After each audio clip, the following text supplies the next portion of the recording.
السلام عليكم meel kastoo dunida ka joogtaan magacaygu waa Idris Xasan Maxamed page-ka daawanaysan waa Idris Xasan official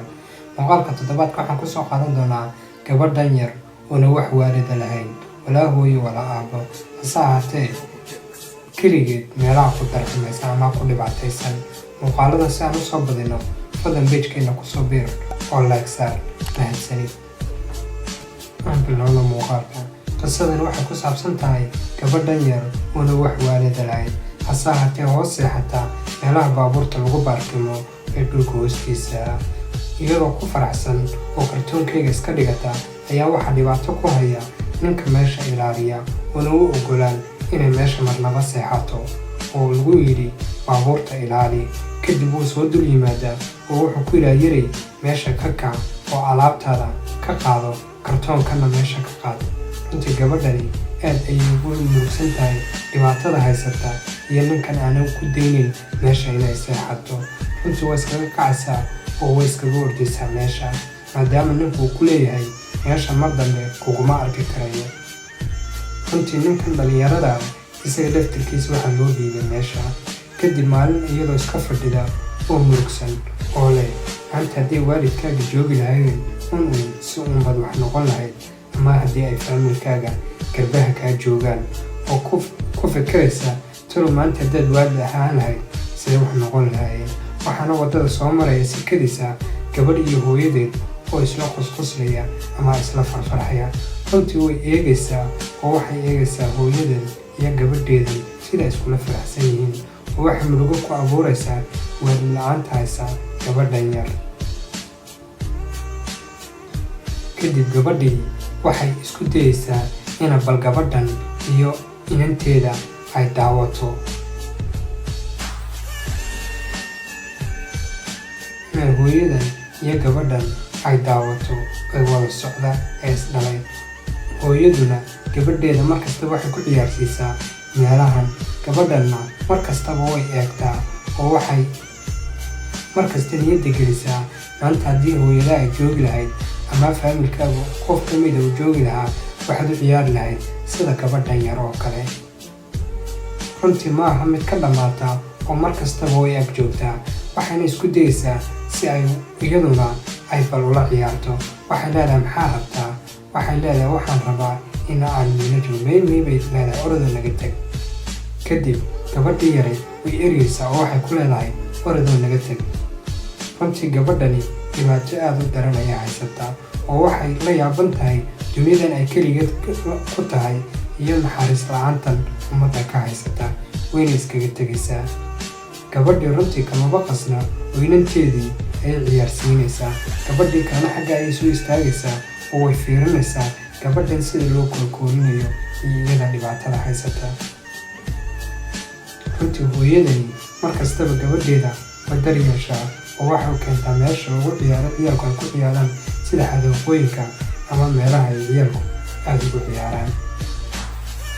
habeen ayay gabadheeda ku oranaysaa hooyo ma faraxsan tahay hadda hayo hooyo iyada oo leh hooyo hadda ayaa rabaa inaan yaro seexdo ee haddaa rabto iska soo jeed haddii kalena iska fadhi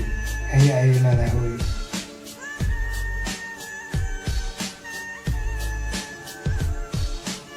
kadib islaantii waxay isku diyaarinaysaa in ay tagto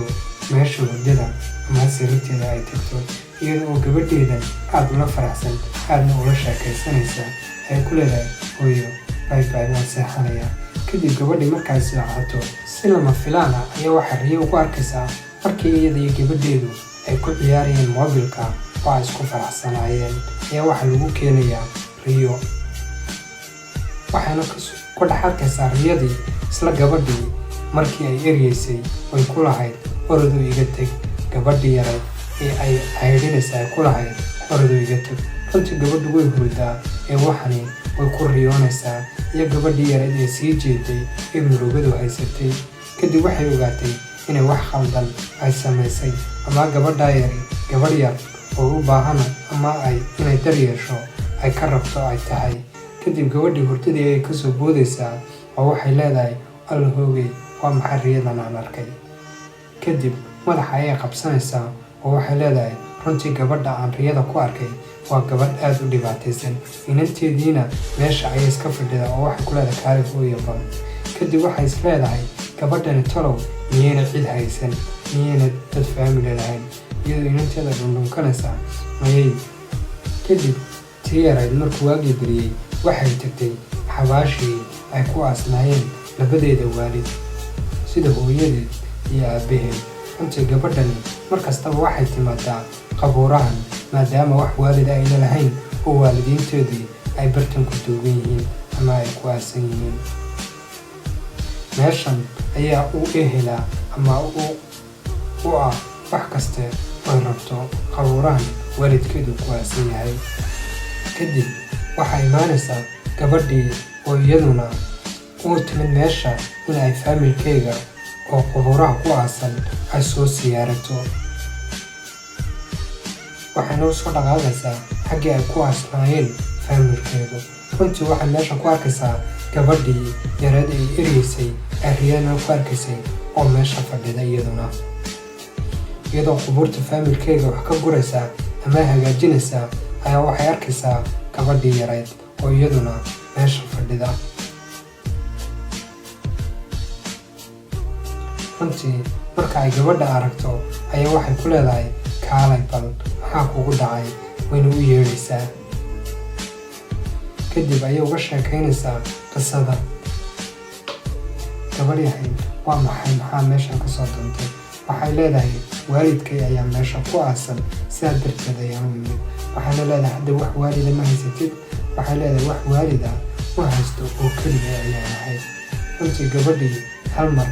ayaa qayro kusoo degaysaa oo waxay leedahay iga raallaho gabadhaydii, waxaana noqon doontaa hadda laga bilaabo gabadhayda oo kale. booskii hooyada iyo waalidkaana anaa kuu buuxin doonaa. runtii gabadhii meeshii ayay gabadhii kale ku kaxaynaysaa iyadiyo gabadheedii iyo gabadhii kale aana waxba haysan ee aqoonta ahayd ina wax faamila aana lahayn. kadib waxay u soo dhaqaaqayaan xagga iyo bannaanka oo wax iskaga soo baxayaan qabuurihii.